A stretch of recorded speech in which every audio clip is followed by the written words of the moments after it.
دوسری بات، اگلی بات یہ ہے کہ روزہ ایک ایسی بندگی ہے کہ جس کے اندر بالکل ریا اور دکھلاوا نہیں پایا جاتا.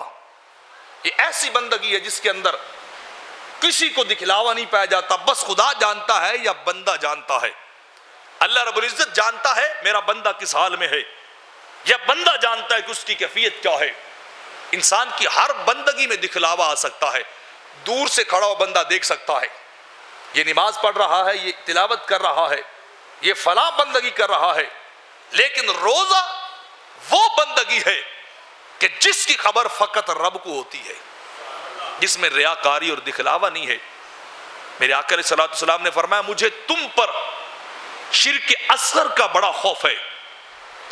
صحابہ نے پوچھا حضور شرک اصغر کیا ہے؟ فرمایا دکھلاوا، کہ بندہ بندگی دکھلاوے کے لیے کرے، بندہ سجدے لوگوں کے لیے کرے، مال خرچ لوگوں کے لیے کرے، بندہ نیکی لوگوں کی واہ واہ کے لیے کرے. فرمایا مجھے اس کا بڑا خوف ہے. قیامت کے دن ایک سخی کو لایا جائے گا، اللہ فرمائے گا تجھے میں نے مال دیا تھا؟ جی باری تعالیٰ دیا. تو پھر مال کا کیا کیا؟ سخی کہے گا تیرے راستے میں خرچ کیا، بڑا فقیروں کو دیا، مسکینوں کو دیا.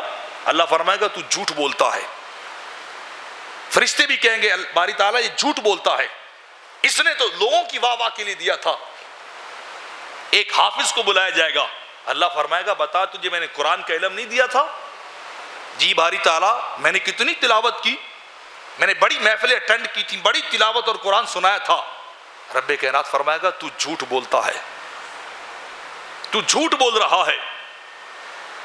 تو وہ بندہ عرض کرے گا باری تعالیٰ نہیں میں جھوٹ نہیں بولتا، میں نے سارا کچھ تیرے لیے تو کیا تھا. فرمایا نہیں لوگوں کی واہ واہ کے لیے کیا تھا. ایک شہید کو بلایا جائے گا، اللہ رب العزت فرمائے گا تجھے میں نے زندگی دی، خوبصورت بنایا.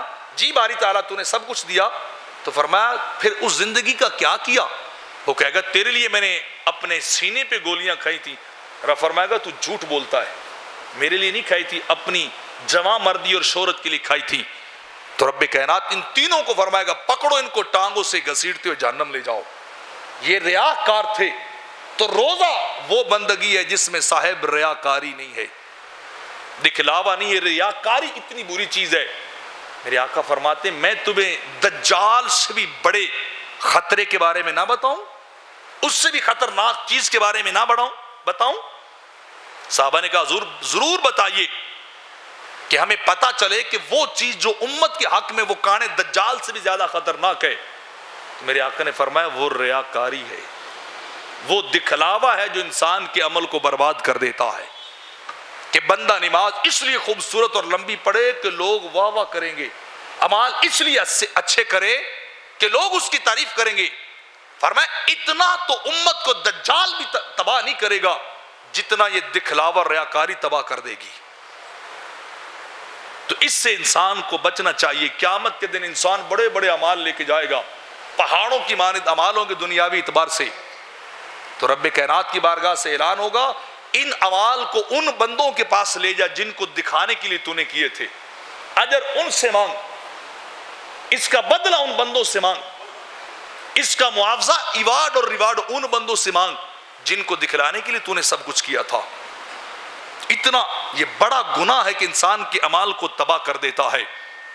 اور حدیث پاک کے اندر آتا ہے میرے آقا فرماتے ہیں جو شہرت کے اصول کے لیے عمل کرے اللہ اس کے عیبوں کو ظاہر کر دیتا ہے، اس کے عیب بندوں پہ ظاہر کر دیتا ہے.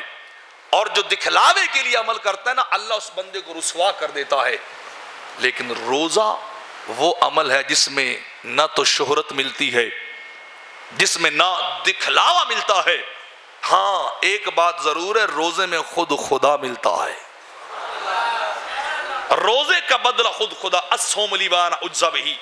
فرمایا ہر عمل ابن آدم کا 10 گنا ملٹیپلائی کر دیا جاتا ہے، بڑھا دیا جاتا ہے، 10 سے بھی 700 گنا اور 700 سے بھی اوپر جہاں تک خدا چاہے بدلہ دے دیتا ہے.